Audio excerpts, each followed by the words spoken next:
Hello again, everyone. This is Talking with Tatum. Our guest today works at the Wilson County Sheriff's Department, but before David Thornhill started wearing a badge, he toured the country with the one and only Loretta Lynn. We'll find out what he did for the coal miner's daughter and hear some tales about his life in the country music business that you won't hear anywhere else. Stay here. Talking with Tatum is on the way right now. David Thornhill, thank you for joining us on Talking with Tatum. My pleasure.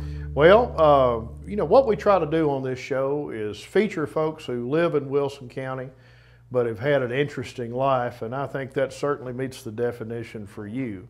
So okay. Tell us, where did David Thornhill first see the light of day? Where did you grow up? It was in Pike County, Kentucky, the most eastern part of Kentucky, in a coal mining camp called Freeburn, Kentucky, and it's still 500 population. And you had a big family. There was 9 children. Yeah. And being in a mining camp, mining country, your father and family was involved in the coal mining business? My dad spent 44 years inside a coal mine. Yeah. Actually down in the ground. Well, it was Dad loaded coal for 41 years, and then he was outside his last couple years that he worked till he retired at 65. Yeah, yeah. And growing up, was the expectation that y'all were going to follow in your father's footsteps and go in the coal business? Most fathers that worked in a coal mine didn't want their children in a coal mine, and like my dad told me and my twin brother, said, I'm going to see that you guys get an education if I'm old and gray, because I don't want you in a coal mine. I want you to pursue something else that's a little safer and a little more sane. Coal mine is hard work, especially him loading coal with a shovel until he was 62 years old. That old Tennessee Ernie Ford song, 16 tons. 16 tons. There's a lot of truth in that, a lot of truth. But part of that got you out of the coal mining country and has expanded your life was your love of music. You started that fairly early. Our family played music, my older brothers, and then I had 5 sisters. They all sang.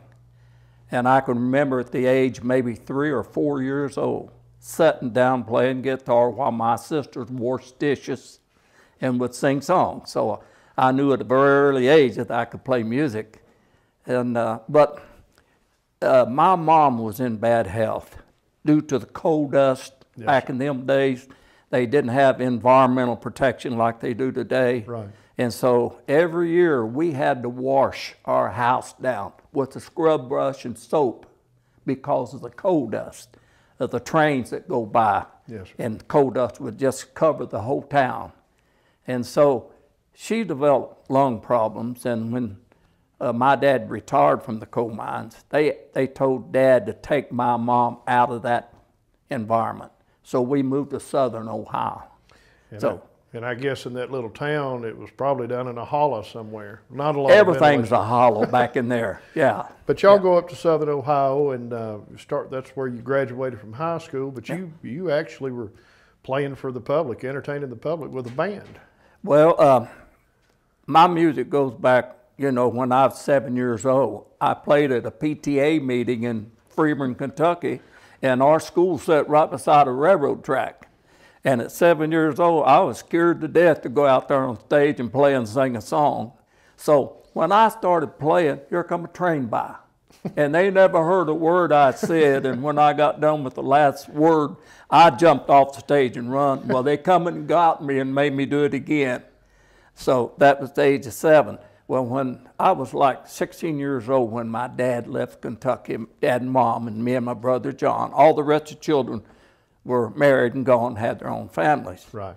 And when we moved to southern Ohio, as a junior in high school, me and my twin brother, of course, we had always played music with the family. Yes, sir. And so we got with some other people and formed a little band in a place called Peebles, Ohio. And we played in that little band probably for maybe 6 or 8 months. And then my dad moved down to Portsmouth, Ohio. Okay. And And so when me and my brother, we were seniors in high school at that point. And there was a friend come to us one night and said, there's a couple boys playing in a club. They call them clubs, well, I call them a bar. Beer joint. Beer joint, yeah. And said, you guys may want to go down and meet these guys. They play pretty good country music. So me and my brother went down there one evening, and this guy's name was Bob Lawson, and he had a brother named Junior Lawson. And a guy played guitar with him named Art Kraft, three of them played in this bar. And so me and my brother went in and introduced ourselves to Bob Lawson and said, we'd like to sit in with you tonight. And Bob said, well, fine, you know. And I had a real nice guitar, and John played upright bass. And so we sat in the whole night. Well, when we got done playing with them, Bob said, would you guys like a job? Yeah, he said, I'll fire this guitar player tonight and you can have your job. And that's what happened. He fired the guy, and me and John went to work with Bob, and we played for quite a long time. Well, our band developed into a pretty good band. We was playing rockabilly and country music, and we even signed with a pretty big agency. Well, Bob Lawson, our singer, got married, and his wife said, you're not going to play no more music. And so that broke the band up, yeah. And when that band broke up, did you continue your interest in music? Playing? Oh, yeah. Me and my brother, John, joined another guy named Billy Adams, and he had a band called the Rocketeers. And Billy had recorded several songs. He even cut for Sun Records, the same label that Elvis and Jerry Lee and these guys cut in Memphis on. And he had a couple songs out. And so we joined the band. But the problem was Billy Adams' brother played lead guitar, and I played lead guitar. And they had a boy played upright bass, while my twin played upright bass. So we just combined the band. Two electric guitars, two upright basses, drum, you know, and Billy played rhythm. So far as I know, even today, might be the only rockabilly band in existence that had two upright basses playing in it. And would y'all go on the road and do tours? We went on the road for a little while and played a few jobs, mostly local. I mean, Columbus, Ohio, and Cincinnati, you know, and places around Ohio. But later on, I'd say within a few months, Billy Adams, the vocalist, went into gospel work. And so the band broke up. And Billy spent his entire career as a gospel preacher, and recorded a little bit with Billy down through the years here and there, but we didn't, Billy didn't pursue music like he did the preaching industry, you know. But there was a club in Columbus, Ohio. I think it was called the Frontier Club. It actually was an amphitheater. Okay. Called the Frontier Ranch. Frontier Ranch. Frontier Ranch. And so, of course, me and my brother, later on, we moved to the central part of Ohio, near Columbus, you know, between Columbus and Lima. And so we continued playing in clubs and stuff. Well, somebody got a hold of us about 1966 and told us about this place called the Frontier Ranch in Columbus. And every Sunday they would have country music. They bring big names from the Grand Ole Opry in. I mean, some of the very biggest has played there. Right. From Loretta Lynn to George Jones, Johnny Cash, Merle Haggard, Buck Owens, you name them. They've all played the Frontier Ranch. Right. Well, they hired our band as staff band. So we played every Sunday there for 3 years. And backup band. For those marquee names. Well, for like Grand Ole Opry stars that didn't have bands. Right. And so they would come in and we'd back them up. Well, I've always had a lot of pride in my music. And so I would go out and buy these artists' records out of my own pocket. And I wasn't making a lot of money back then. And I'd rehearse our band a couple of days before we'd actually play with these artists. And we would know their stuff. You know, when they walked on stage, our band would play it like a road band would, you know. And that's how I met Loretta Lynn. Loretta come there in 1967. She didn't have a band at the time.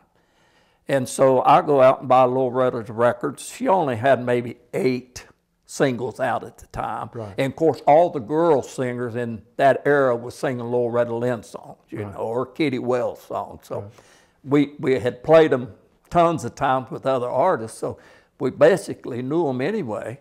And so we rehearsed Loretta stuff. That Sunday afternoon when we were going to play with Loretta, she got there late. Her and Mooney drove up in a Cadillac, and we were already on stage playing.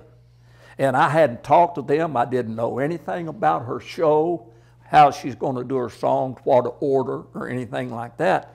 So as she walked on stage, they introduced her. As she walked on stage and walked by me, I just said, we know all your songs in your right key and the arrangements like your record.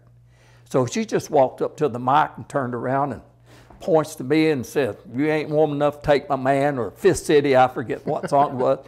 And we started playing it, just like the record, intro, turnaround, endings, and the whole works.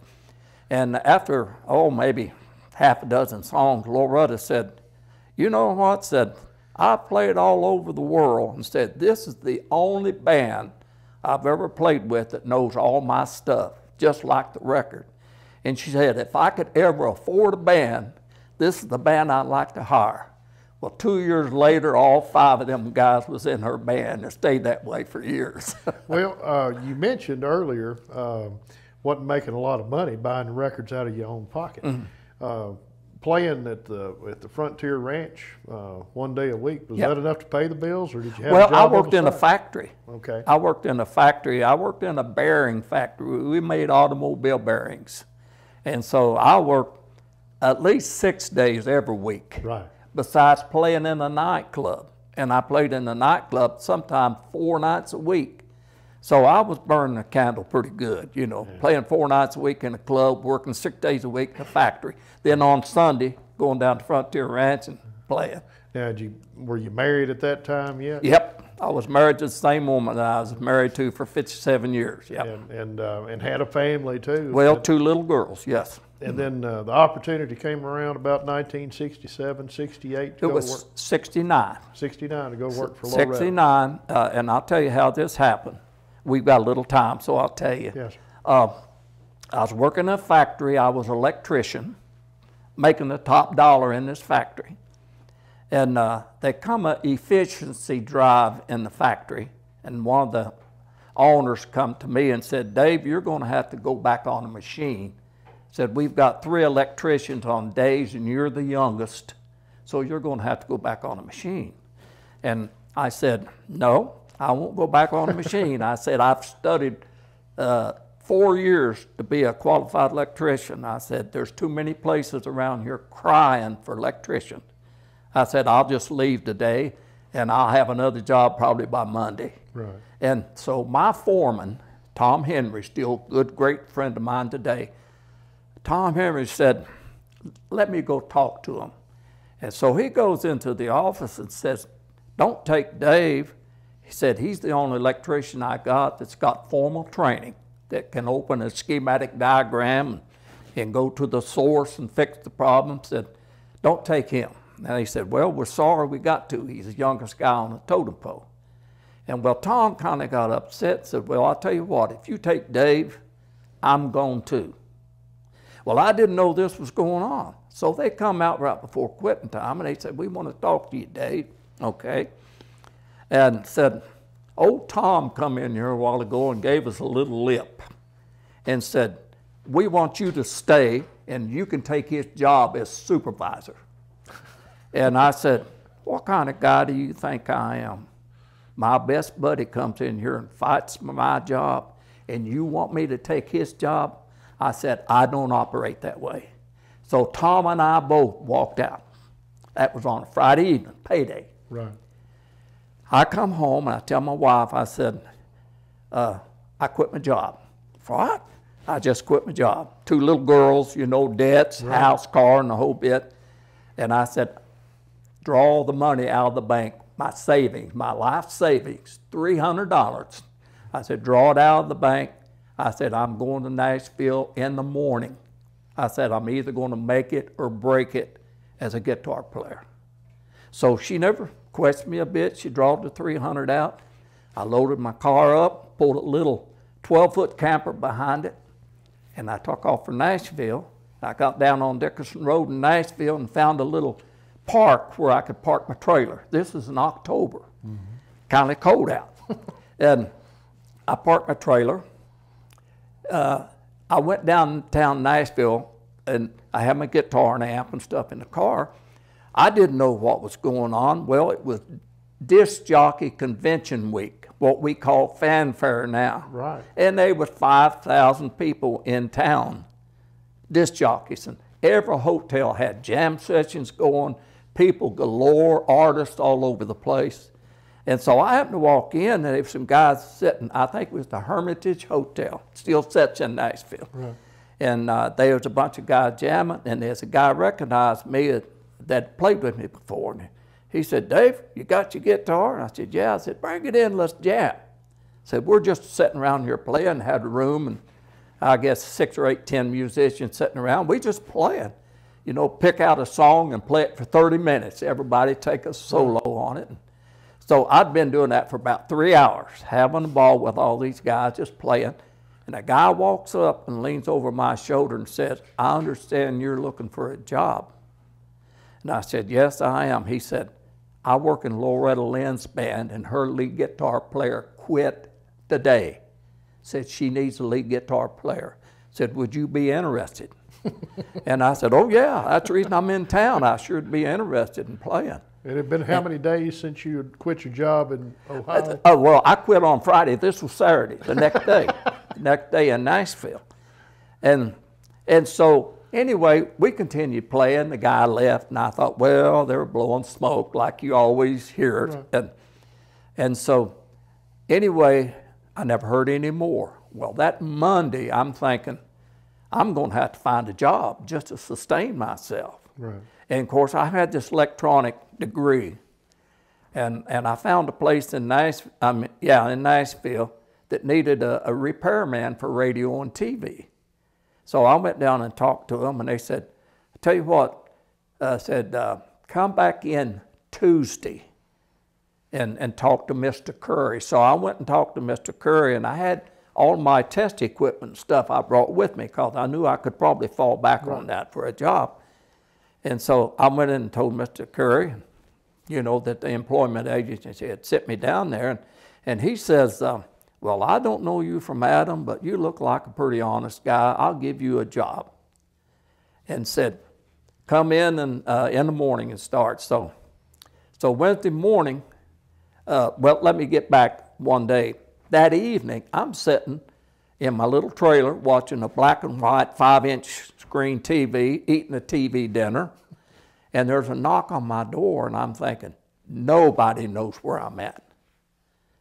And I don't know who it would be. And I opened the door, and here is a guy from Loretta's organization and a lady that had come down for disc jockey convention from Ohio that was well acquainted with me. Right. And were good friends. And they said, "We've been hunting you all day long." And he said, and the guy's name Johnny Johnson, Johnny said, "Are you still interested in a job with Loretta?" And I said, "Yes, I am." He said, "We'll set you up an audition tomorrow morning, Wednesday." Well, I was supposed to go to work for this radio and TV repair shop Wednesday. And I said, "Well, can you make the audition like 5:30 in the evening in case I don't pass the audition? Then I've got something to fall back on." They said, "We'll make the audition 5:30.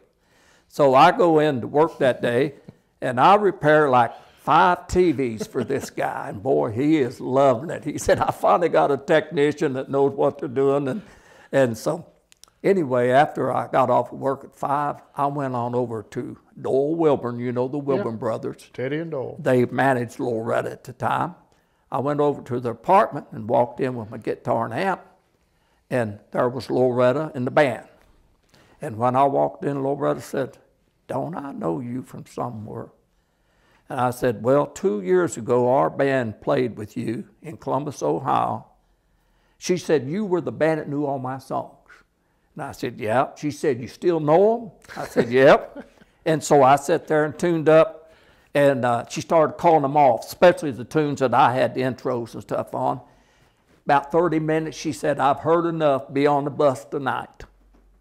And now all my equipment's over here at this radio and TV shop, but I didn't want to pass the opportunity. So I got on the bus the next night. I called my wife and I said, come to Nashville, bring the kids. And I said, I'll tell you where my trailer is and all that. So that's how it all started. Now, was your wife from Ohio or Kentucky? Oh, well, she was from a little town in southern Ohio called Wheelersburg. Okay. About 8 miles from Portsmouth, where we moved to when I was a senior. Well, yeah. When you're young like that, you don't mind an adventure, and she didn't have any problem moving to Nashville. Well, she never one time had any qualms about my music. Yeah. Never questioned anything I done. And so after I played with Loretta for about a month,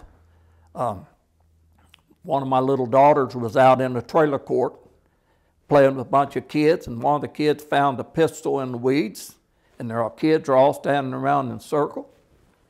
He pops a round off right between my daughter's legs. And my wife told me about that. I said, get out of there today. Yeah. Find a house to rent. Right. So she found a house the next day and rented it. We wound up buying the house, and my grandson's dad still lives in the house in Nashville today. Yeah. But that relationship that started with Loretta in 1969 lasted for how long? Well, I played on her bandstand actually for 27 years, and I left in 97, but I actually played with her in 67, so it was like 30 years there, you know. And you, in the movie Coal Miner's Daughter, I saw it on TV not too long ago. You actually very visible there in several scenes and got a couple of speaking roles. Well, you know, when they were filming the movie Coal Miner's Daughter, Universal Studios come to Loretta and said, we've got the lady picked out to play you, Faye Dunaway. And Loretta said, let me see her picture. Loretta didn't know many of these people. And Loretta said, no, I don't want her to play me. And they said, well, we'll bring you a photo album and let you pick somebody. And so Loretta's sitting there doing this, going through hundreds, maybe, pictures, and come to Sissy Spacek. That's the girl I want to play me. And they got a hold of Sissy, and Sissy went out on the road with us for 3 months. And we'd say, now, Sissy, that ain't the way Loretta would say it. She'd say, well, how would Loretta say it? And we'd repeat in Loretta's slang. Well, in 3 months, Sissy just lived the part, got everything down just perfect, you know. And didn't she win an Academy Award? Yeah. And you drove the tour bus for a lot of those years. I was relief driver. See, when I had this band in Ohio, we had a bus. Okay. If you called it a bus, we paid $1,300 for it. And so we had a little bus. Right. And it had bunk beds. We done all that ourselves, built the bunk beds and had a little stateroom up front and a coffee table. And so I had started driving that bus like in '66. And so when I joined Loretta, I hadn't been in the band probably a week and a half. And her bus driver was named Les Adkin. Les was driving, and it's early in my career, you know, just days old, and I'm full of it, and I can't sleep, you know, everything's exciting to me. And so I'm riding shotgun one morning about 2 a.m., just talking with Les and watching traffic, and Les just pulls over to the side of the interstate and lays his head down on the steering wheel. And I said, Les, is something wrong with you? You sick? He said, man, I've just got to sleep for a few minutes. And I said, well, why don't you go back and get in my bunk bed? We were going a long way off, you know, hours and hours and hours. And I said, I'll just drive the bus. He said, well, can you drive a bus? I said, I owned a bus. And so I took off driving. He went and slept for 6 or 8 hours while I drove. And so next day he goes to Loretta and says, Loretta, that new guy you hired is a bus driver. Said, I need a relief bus driver. Said, you reckon we could hire him to drive when I'm sleepy and stuff? And Loretta said, yeah. Said, I'll pay him $25 a week to be relief driver. And back then I was making $150 a week. That's my salary. Well, that was a big increase. Oh yeah, right. In playing all those tour dates, you met a lot of people and met some presidents, and that's wanted to kind of get into that. You actually got involved with the Bush family, with the Bush. Yeah, and back when George Herbert Walker Bush was running for president, Loretta has been a big supporter of the Republican Party, and so some way the management got a hold of Mr. Bush people and said, Loretta would love to do some concerts with you on your campaign. And so they set it up. And so we done quite a bit of things with George Bush 41. And then after he became president, then we went to the White House and played a gala. Mm-hmm. And there were several artists on this show. I mean, there must have been 20 artists, but Loretta was like featured guest. And we were in a little room not much bigger than this, and Mr. Bush, Barbara Bush was there, and several dignitaries, and Loretta and the band, and we were just sort of hobnobbing, talking, small talking. And President Bush come over to me and leaned over. Of course, he's that much taller than I am. He leaned over in my ear. This is right before the Gulf War started, and they was having problems out of Saddam Hussein. Yes, sir. And President Bush leaned over in my ear and said, he ain't going to win this war. And I thought, now that's pretty cool. You're a little guy from coal mining camp in Kentucky, and the president, the most powerful guy in the world, is telling me that Saddam Hussein is not going to win this war. Right. But I think the most important thing that night, Barbara Bush comes over to me and she says, you see all these dignitaries around here? Yes, ma'am. Said, they ain't one of them likes country music, but me and George. So we go to bed with it and get up with it.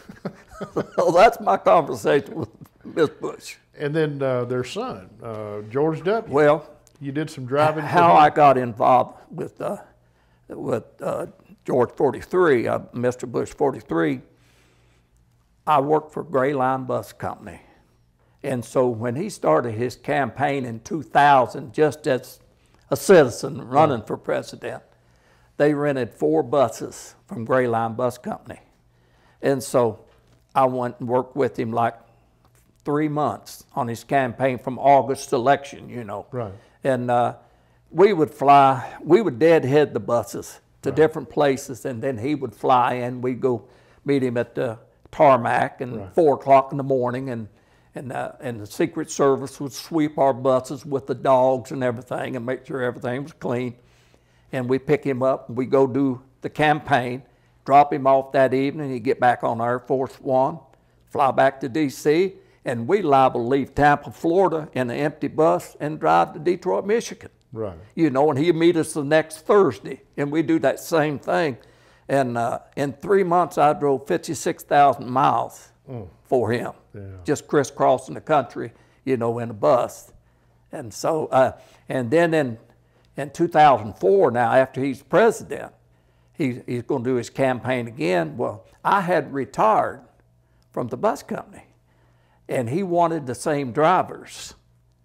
He rented the 4 buses again, wanted the same drivers. So they called me, Gray Line did, and said, Mr. Bush requested the same driver, said, would you be interested in driving? I said, yeah, how can I turn it down? So I went back and worked another 3 months for him in 2004. Well, you still haven't slowed down, and in the time we've got left, I notice you're wearing the uniform of the Wilson County Sheriff's Department. You know what? I was walking in my neighborhood back in 2004, and I walked by Jim Owens' house, just in my morning walk. And Jim Owens was deputy sheriff. And Jim said, hey, buddy, come over here. I said, are you new guy in town? And we started shooting the breeze. And Jim Owens says, what do you do for a living?